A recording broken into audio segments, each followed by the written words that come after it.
the Japanese yen. That kind of just busted, and that could be the trigger for the true global financial collapse.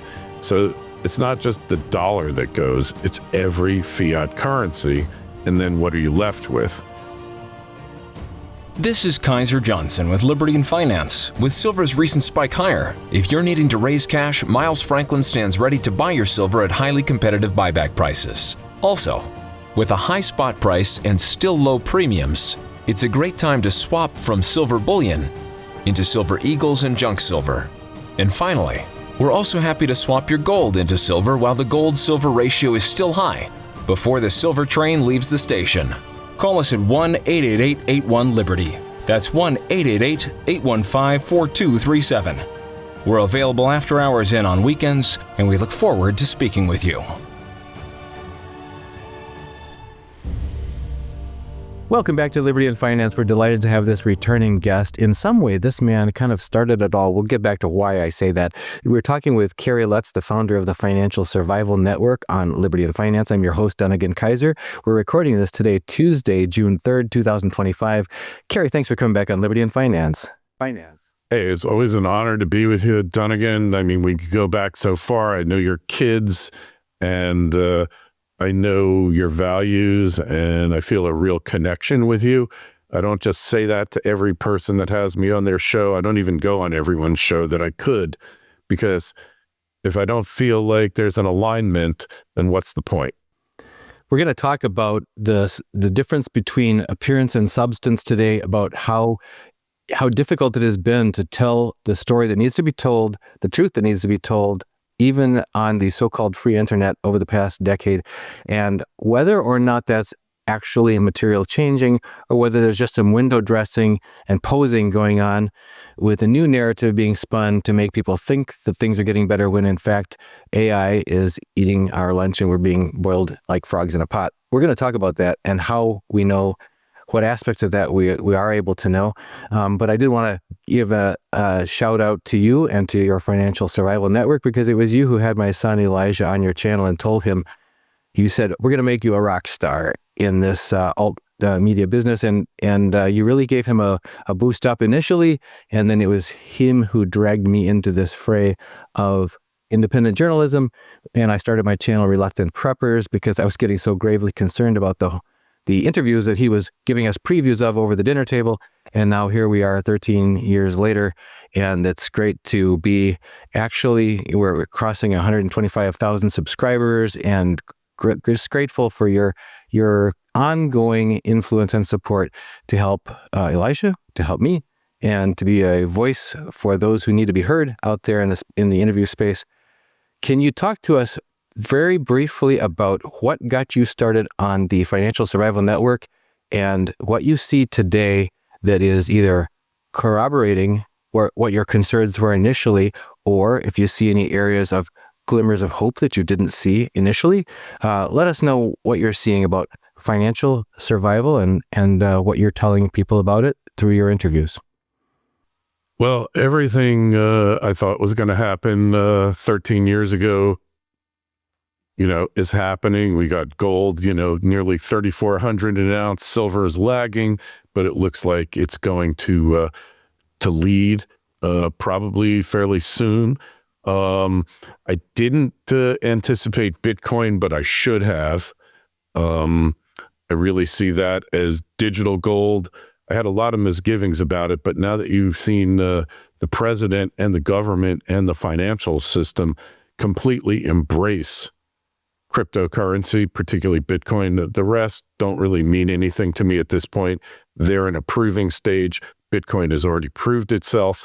I had an interview. I sat down with Trace Mayer in Vegas when I was there for the Bitcoin conference, and I asked him how he knew what was going to happen. And he kind of went into a long-winded explanation, but I understood it. And I said, geez, I knew exactly the same things as you, but I came to the completely wrong conclusion. A lot of things I expected to happen haven't happened, but a lot have, like, unraveling of the deep state, breakdown of social norms of society. but they didn't happen in the way that I expected. And frankly, Dunnigan, the dollar has kept up way better than I ever expected. It's still losing value, but what I failed to realize, and kind of Martin Armstrong taught me, is there's no alternative for the dollar except complete and utter collapse, which might happen anyway, but there is no substitute out there for the dollar yet. So that was something I was completely off base on and wrong about. You know, they got to keep the system going for as long as they can, but the whole system is cracking.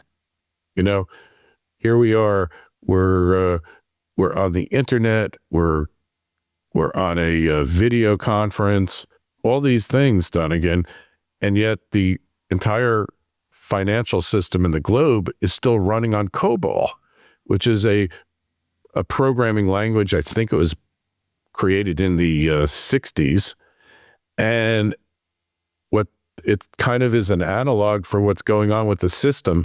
The system is like a system that was created for a wholly different society, a lot less people and a lot less tech, and it's cracking. The gatekeepers that stopped you from finding out what was really going on, who was really running the world, and basically that it was all a giant grift, have been decimated. You know, that's your legacy media.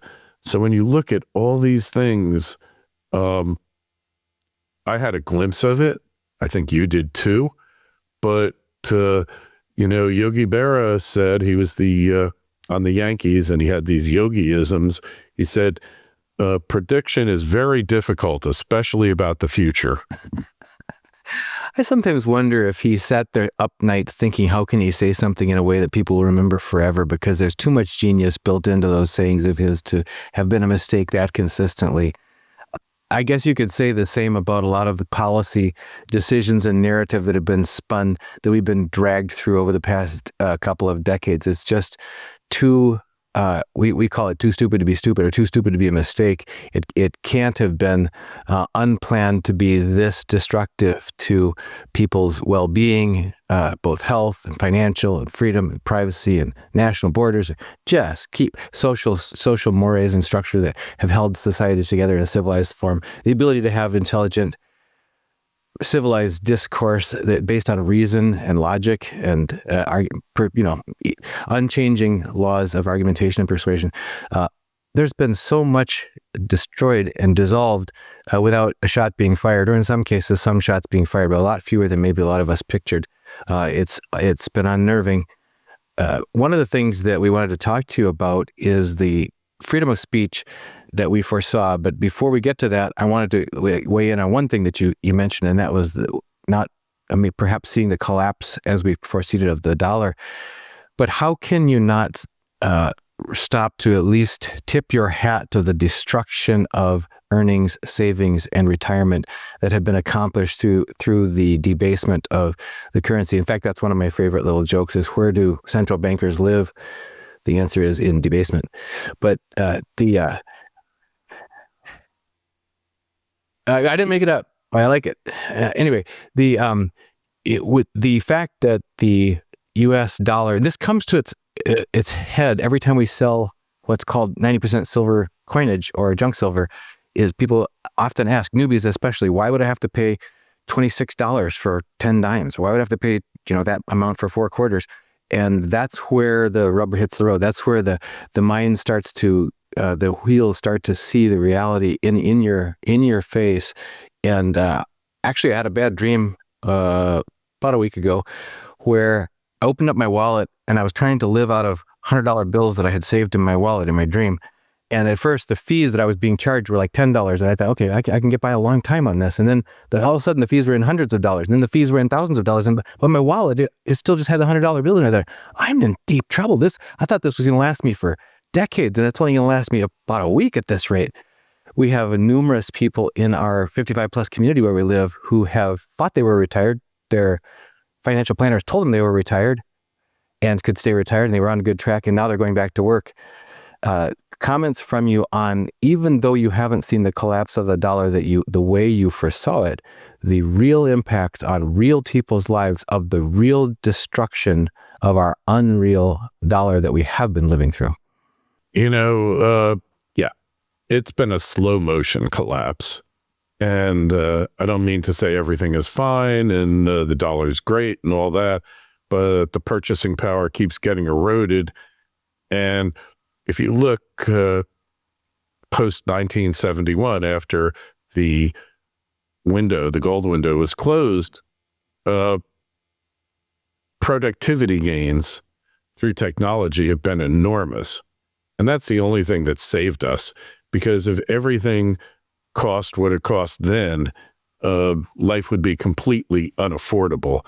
But certain things like buying a house, buying a car, education, medical care, I should call it sick care, because that's what it is. It's there when you're sick, but to keep you from getting sick, try to find somebody. There's a specialty out there for it, but most people never go there, Donegan. Functional medicine, preventive medicine. That's just not the way we're wired. We're wired to fix problems, not to prevent problems. And that's a problem in itself. So yes, the collapse has been ongoing. I didn't mean to imply that everything is fine and don't worry. I just expected it to happen sooner. I expected it to go out with a bang and not a whimper. But, the deficit, the debt, nothing has been done to address that. Debt is always the final nail in the coffin of empires, right? That's what we've seen played out again and again through history. And it's interesting because talking with former bank director Alistair MacLeod, who I know you're well acquainted with, he said that it's always the domestic users of a currency that are the last to acknowledge its demise. The foreigners recognize it early on. They take their actions to protect themselves, but it's the what would you say, the good-natured souls within the country itself who just keep on keeping on using the currency, even though the debasement is just carving out their insides and ruining their earning savings and retirement. Any thoughts? Because that's actually what dragged me into this in the first place, was trying to help people prepare and prevent that for themselves. I would just add to what he's saying that this time really is different, because you can buy Bitcoin, you can buy precious metals, right? All good.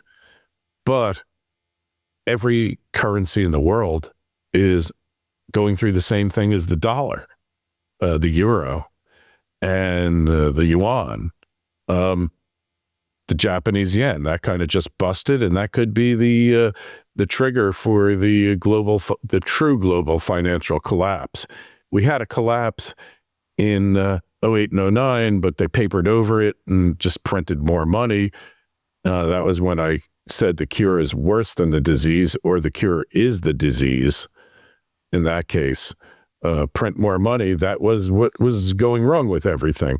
So every currency is encountering this. So it's not just the dollar that goes, it's every fiat currency.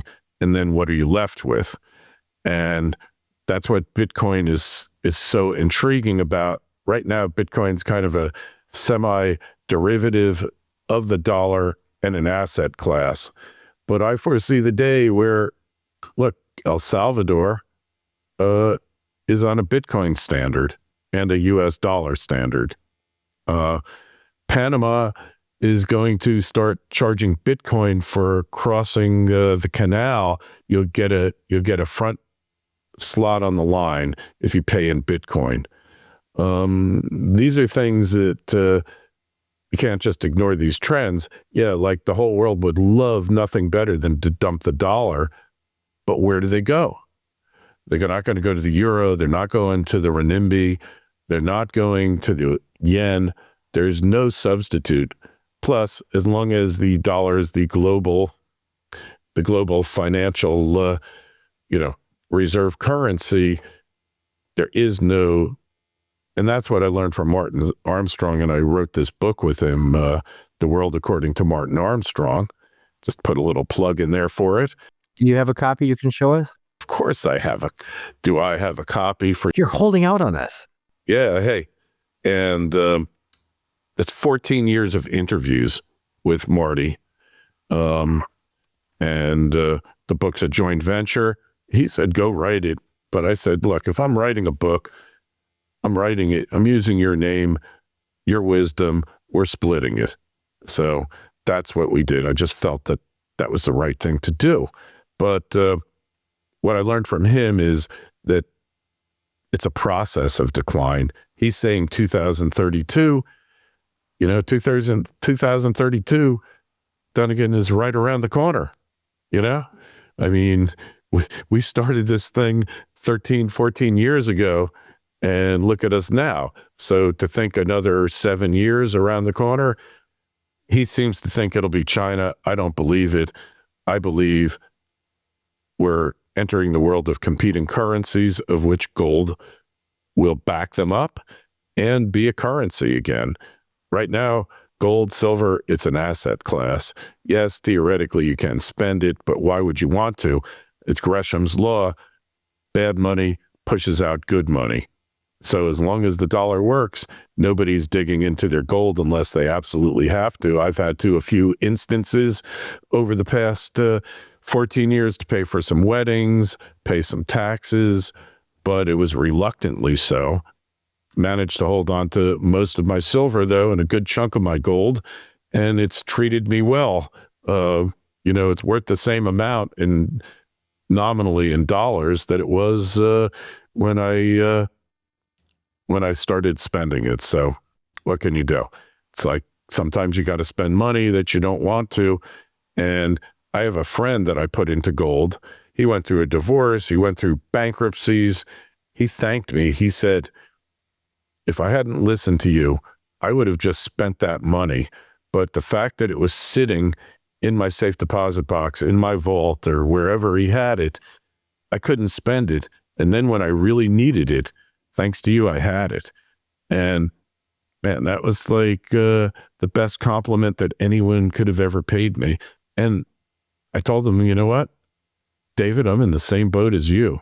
If I hadn't put my money into gold, divorce, business, I didn't have businesses going bankrupt, but things happen, lawsuits, I'd have nothing now. And to me, that is the best ad for it. And Martin Armstrong told me 12 years ago that gold wasn't going to do anything for quite a while. And I was shocked and I didn't believe him, but he was right. But it's in the past 3-4 years where it's really 6 years maybe, but it's really 3 or 4 years. Going back to the pandemic and all that good stuff, that was something I didn't foresee, but it certainly was foreseeable. So like Yogi said, it's easy to make those predictions, but it's hard to make the right ones. And that's why I wrote the book here. Dunnigan, in 2018, Armstrong tells me the Dow Jones Industrial Average will hit 45,000 between the end of 2022 and 2024. What happened on December 14th, 2024? The Dow hit 45,000. Now he's saying it's going to go up to 62,000 by 2032. So you got to have some system to make accurate predictions. That's why I wrote the book, compiled all of our interviews, every single one since 2011. I missed a few at the beginning that I regret, and I can't dig them up. There's just no place. They're nowhere to be found. Another phenomenon that's going on that you mentioned sort of tangentially is that you can use gold transactionally. In addition to it just being an asset class, there's the coalition of states in the U.S. that are working very hard at the state level to make sure that they enshrine gold and silver or restore them or clarify that they shall be treated as an equal option for people to use for legal tender, and also that transactions can be made in gold in their states. And you've got some major vendors. Glint is one, Kinesis another, and there are some others who are providing technical solutions with debit cards that can go against a store of gold. And that helps people who want to just have their savings account that's readily accessible not be destroyed by the ravages of inflationary policies that are designed, whether it's intentional as a primary goal, but certainly the effect of inflationary policies is to destroy people's savings. So that's another major trend that's going on. It started out with like 9 states and 14 and 23, and it'll be 25 states that are charging ahead with that and sharing legislative approaches. And so any comments you have, I know soundmoney.org is one, MoFree, the Missouri Freedom Initiative is another. Do you have any comments on that movement of the states to stand up for the rights of the people to have the option, the freedom of keeping their wealth in something that isn't being destroyed right before their hands or before they can give it to their children or grandchildren? That's kind of like an emergency preparedness thing. That's a form of being a prepper. At the present time, it doesn't mean anything to most people. To you and I, it does, because it's a further vote of non-confidence in fiat currencies. So it's good that they'll have the structure in place. It doesn't mean anything until the ultimate happens. And I have a theory that you're not going to hear elsewhere, but Trace Bear agreed with me and kind of is ahead of me on it. And like I say again, prediction is very hard, especially when it's about the future. But Bitcoin, we are now getting a strategic Bitcoin reserve in the United States. But the reality is we already had one, because Ross Ulbricht, who was at Bitcoin 2025, I didn't really have a chance to connect with him. I really wanted to. The government confiscated over 200,000 Bitcoin from him. And from Sam Bankman-Fried, another X number. And some of it they've sold off. But for every money launderer they bust and drug dealer, there's always a Bitcoin wallet that comes with the seizures. Always. And they get them, and they're in cold storage now. We don't really know how much Bitcoin the government's holding. But if you look at, and don't get me wrong, I'm not a Bitcoin fanboy. I have a position, started out small. It's become a lot larger now. But it is the best performing asset in the history of civilization. I mean, we don't really know what they did in Atlantis or Lemuria, but for here, it's certainly the best, because if you had 10 cents back, 10 cents of Bitcoin, one coin in 2012 or whenever it was, 2011, that Bitcoin is now worth $105,000 to $107,000. And as much as I like gold, gold hasn't done that yet. And look at it this way. If the government, let's say they've got 1 million Bitcoins, let's say they have the original Satoshi wallets, so they have 1.5 million Bitcoin, and it's possible. I don't think so, but it's possible. Those wallets have never been used. But let's just say they had 1 million Bitcoin because they've been buying it up in the market. And then it's being integrated into our financial system, right? ETFs, every major bank. Pretty soon you go to the supermarket and you could get your change back in Bitcoin. I don't think it's going to be used as a transactional currency because the value is going up, and it's Gresham's law. If I got a piece of paper here that's losing value and I got a Bitcoin over here that's gaining value faster than the piece of paper is losing it, I want to use that paper. I want to get rid of it. All right. And digital dollars are just, they're not worth the paper they're not printed on. So point is, if they got it up to 107,000, Dunnigan, who's to say they can't get it up to 15 million? And maybe 50. And then the government's sitting on this whole stash of them. What do? They go to the debt holders and they say, hey, we'll pay you 25 basis points in interest, or you can take this nice new shiny stable coin, which is backed. It's backed by Bitcoin, by the government strategic Bitcoin reserve, and we'll just pay you off in that. And then you could do whatever you want with those stable coins. And we're going to issue X number of stable coins, give it to Social Security and a couple of other retirement funds. And we're now out of the retirement business. It's up to you guys. Far-fetched, right? Well, it sounds like what we've referred to in other areas has been referred to as pension risk transfer, that sort of thing.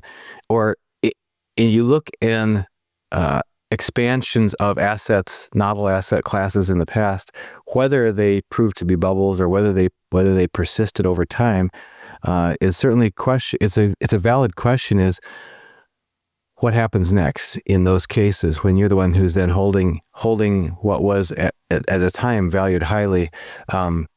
How that plays out for the long-term holder. Certainly, being a hopeful recipient of Social Security hasn't played out well for most people, and holder of dollars sure hasn't played out the way that a lot of people were planning on it. We wanted to turn our. If you have any more comments on that, that's fine. Otherwise, I wanted to talk to you about freedom of speech and AI. So let me just run through this scenario. This is what's being planned. You know that 50% of the Republican Party's donations just about are coming from crypto people? This is something Trace Mayer told me, and I didn't just take his word, because you know and I know you need to research stuff. You can't trust. You just can't trust anything you hear in the news, and partly due to AI, but also because it's always been specious. It's always been unbelievable, but we were trained, hey, you and I growing up, Dunnigan, where'd you go for your info? You went to CBS, NBC, ABC, PBS, you went to the Times, whatever your local paper was, and that was the truth. And then one day we woke up, just like Catholics believe that it was a sin not to have fish on Fridays, and then one day you woke up and the Pope said, yeah, if you don't want to eat fish on Fridays, don't eat it. Well, was he right before he said that? Or was he right after it? We've been eating fish for hundreds of years, and now you say we don't have to on Fridays? What does that mean? Well, this isn't about religion here. We're talking about truth. Were you right before or were you right after? And we had this big wake-up call with the news and it's only been blown out of the water from the internet revolution since then, that none of what we were being told was true. Nothing. It's all artifice, creation, point of view. Some of it's opinion. Well, if it's your opinion, tell us, but don't peddle your opinion as news. And that's what they do. And that's why they're becoming irrelevant, the so-called legacy news media. So let's talk about AI. Very well. And just to clarify one thing about the tradition of abstaining from meat on Fridays, it was not a teaching about sin. It was a discipline that people were imposing on to help them grow and to practice a personal discipline. So disciplines can change. That doesn't change moral teaching. But anyway. Okay, I won't debate you on religion, not my strong suit, but I do know in the 60s, the Pope said you don't have to eat fish on Fridays anymore. Yep. Yeah, there was a relaxing of that discipline. That's right. And okay, so we were talking about freedom of speech on the internet and in general. You and I have both suffered at the hands of algorithms. You've got a shirt to celebrate that. You want to show us more of that shirt? There it is. Don't let the algorithm get you down. Excellent. And I've got something to share. I'm sharing, this was posted by our mutual friend, John Rubino. I'm going to share this real briefly. Not that we are keeping track or anything, but conspiracy theorists are up 37-0. And, that's actually a saying that came out recently, is if you want to know what the truth is, perhaps just figure the opposite of what you're being told from the mainstream media. And that's what you were alluding to just a moment ago. So as you and I have been trying to navigate independent media, trying to get the word out about what's going on with the dollar, what's going on with journalism, what's going on geopolitically, it's been an uphill battle. And we've had a lot of our colleagues deplatformed. You said you yourself have got deplatformed multiple times. We were unable to do promotions around a video last 4th of July week, Independence Day, because they claimed the algorithm claimed that it was election advertising, even though it has absolutely no election advertising content. But the human said, well, nothing we can do about it. The algorithm said so. Don't blame us. It's the algorithm. I love it. It's like my dog ate my homework, you know? Yeah, well, the algorithms became our new truth. The ministry of truth was run by a bunch of algorithms. And that failed. And the reason we know it's failed is Musk bought X. Not that he's a truther absolutist, free speech absolutist. There's still people who are banned from X. But he's as close as we're going to get with the algorithm keepers here, Dunnigan. And we have to appreciate that. There's no absolutes here, no perfection. But the other thing is that Trump got elected. Now, I'm not like a Trump fan person. I see all of his flaws. Did work for him when I was an attorney. Met with him. Funny guy. Great sense of humor. Although this shows how badly the society's slipped that we can't even laugh anymore at something that's funny because we hate somebody so much. And they'll say, well, a certain German guy, well, he had a great sense of humor too. No, he didn't. There's nothing funny about him. This is how we've slipped as a society, because humor is often the highest form of truth that you're going to be exposed to. And humor is the greatest thing that to test belief systems, because if you crumble under ridicule, then your idea is not worth saving. I want to add two more to that, in that humor only is funny if it contains an element of truth. That's one of the reasons it tickles our funny bone, is because we recognize the truth in it. And secondly is the principle that if you want to know who your keepers are, find out who you can't criticize. I think that's a famous quote but that's part of satire. Satire is absolutely essential for a free society. Yeah, and Trump is notorious for having a thin skin, but he hasn't shut down any outlets. I haven't noticed people's free speech rights being muzzled like they were in the past. In fact, I'm seeing the opposite take place, Donegan. I'm seeing kind of a rebirth of free speech.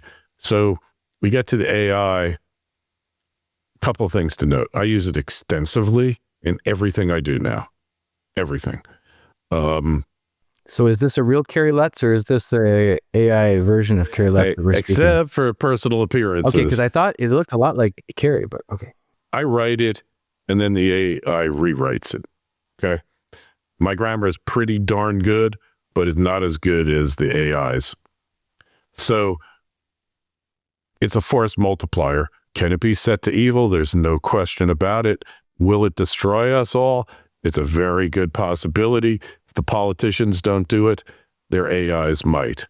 The concept that it can create videos and stuff that you can't tell the difference, that's a bit disturbing. But, it's evolving, and there is no going back here. You cannot turn the clock back. It is running things that you don't even know that it's running. All right? For instance, Trump's campaign, purely AI driven, right?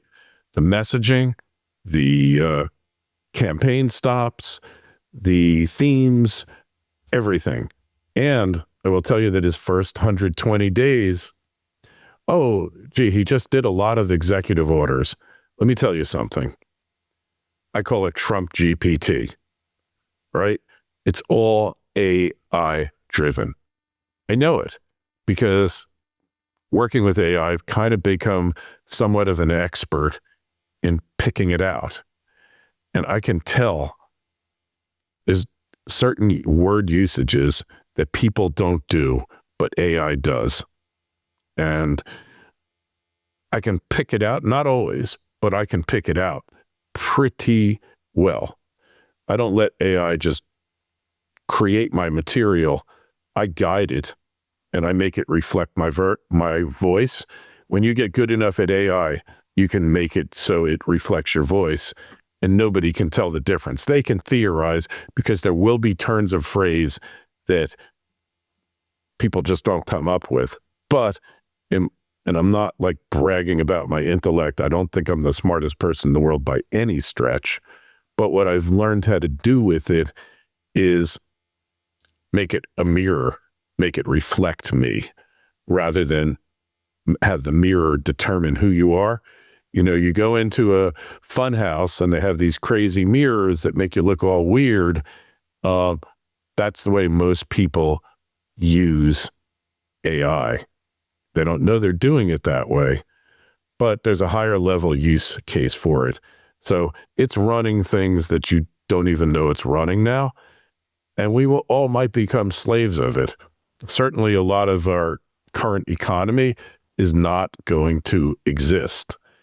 And it's going to happen a lot faster than you think. I have a Tesla. I use the FSD. I've been using it for 3 years now. And it has advanced so much that most of the time, Dunnigan, I'm along for the ride. I actually wrote an article about that in my Substack. I am along for the ride. The car is doing the driving. Yeah, can't rely on it 100%, but 95, 97% of the time, that thing is driving. I mean, it pisses me off on the highway because I'm driving, you know, there's not a car on the road. I'm driving 85 miles an hour and it's supposedly able to do that, but it keeps like losing a mile or two, and then I'm down to 79. And it's not a safety issue. It's just the AI is programmed to do that. So that's the problem. The AI is programmed to make mistakes that it doesn't really make, but it needs to appear to make mistakes so that you don't become overly reliant. All of this is happening here. It's all happening. So, you know, and I don't have any way for you to guard against it other than it's inevitable and you might as well make the most of it. One of the things that you mentioned there was you're being very thoughtful and judicious about how you can employ this to multiply your intention and your outcome and that sort of thing. I'm concerned about several aspects. One that people may have control over in the way that they use AI or don't. And one is that when we stop being in the active part of our mind and go into the passive part of just coasting along, agreeing along for the ride, like before we had GPSs, people would watch where they're going, look for landmarks and take it's like this active process where you know that you need to know like how you're going to get home. So you watch for things like landmarks and that sort of thing. Whereas later on, after GPSs, people can have driven someplace 10 or 20 times and they still don't know how to get there because they're just following the GPS. I do it myself. And that's a little bit what I'm concerned about is that sense of abdicating active agency in making the hard decisions in our own lives based on our values and that sort of thing. Not that it has to happen, but that it's likely to happen more and more if we think, well, after all, this algorithm's got more inputs than I got and it's smarter than me in most cases, so I'll just go with it. Your thoughts on that perhaps hidden danger of just dumbing ourselves down because we're just not thinking? Well, there's two trains of thought on that. Number one is that if it does something better than us, let it do it. We get 40,000 deaths on the highway, 40,000 give or take every year, because people are basically incompetent at certain times, right? Virtually every accident is driver caused. Very small percentage. Just like airplane accidents, almost all of them are pilot, human factor. On the other hand, human beings are lazy.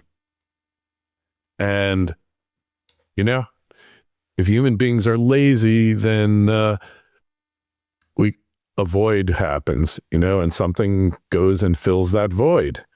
And in this case, it's AI. So are there dangers? Yeah. I mean, I like to just take different routes because I don't like to get locked into a routine. And, it's hard to get the full self-driving to take another route. Sometimes it just takes new routes for reasons you don't even understand why. Like, you've been going this way every day for 6 months, and now you change the route? And it's like, why is it doing that? The GPS, why would it do that? I don't know why. And that's the problem. We're losing control of it. And in losing control of the AI, we might be losing control of ourselves. And your caution there is well justified. We can't just surrender ourselves to an AI future. I'm willing to let the car take me to where I'm going, but I don't want the car to figure out where it thinks I should go. I want to be able to tell it where it's going to go. And that analogy, that's the risk of AI, where it starts telling us where to go and we just blindly follow. The other concern I was going to share is that who's actually making the decision. And Frank, it might not be a puppet master behind it, because when you reach a certain critical mass with AI, it's actually the algorithm. It actually is the algorithm at one point. And it's mass of whatever it has determined is acceptable inputs and credible. Maybe it took you a different route because there was some input saying that there was an accident up ahead or is likely to have a storm or whatever. So it doesn't always explain 37% chance that there was going to be more speed traps on this, and so we're going to go the other way. It'd be kind of nice if it said, hey, Kerry, got some info that this, and this might make it better to go the other way. What do you think? Give you a choice. Yeah, a little transparency goes a long way towards restoring confidence and credibility. The other thing I was going to comment on that is we've interviewed like Joel Salatin, teaching farmer from Polyface Farms, and he talks about like when the lockdowns happened during COVID, when suddenly this authoritarian clampdown impacted so many people's lives in such a draconian manner. He said, we got up, the cows needed milking, the strawberries needed watering, the sun came up, life just went on as normal on our farm. So for people who do stay connected to real things, perhaps they won't. And I know that there are modern farmers who use AI for telling when to plant and all that kind of stuff, but still that there are ways to stay real in our lives and stay connected with people, keep real relationships, be present with people face to face, do real things with your body and with nature, and get some real sunshine, get your feet in the grass, all those things that are part of keeping it real. Any thoughts from you on that as we go into this brave new world, how we keep it real? It's like once the genie's out of the bottle, you can't put it back in the toothpaste tube, It's out there. So hopefully we will use it to do the things that we're not good at or that we're imperfect at, often dangerous. And it'll heighten safety, get rid of the need for car insurance, because the robotaxi will be insured.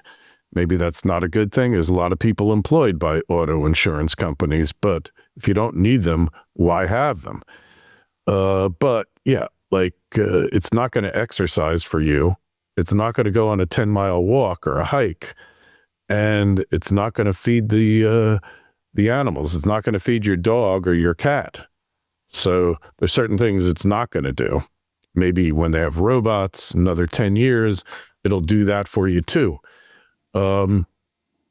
Your health, it's not going to keep you healthy, but I'll tell you what, you can scan in all the labels on all the drugs or supplements you're taking and have it analyze it and tell you whether or not you should be taking them or what the potential risks are, what your alternatives are better than your doctor is going to do. So it's a mixed blessing, like all technology. And don't forget, it's been used by the military way before we ever got hint of it. So it's always used for the most nefarious of purposes first. But again, the genie's out of the bottle. It's permeating every aspect of society. So even if you don't like it, learn about it, understand what effect it is having, not just on you, but on your friends, on your family, on your community, and on the world at large. So maybe you'll have a better understanding.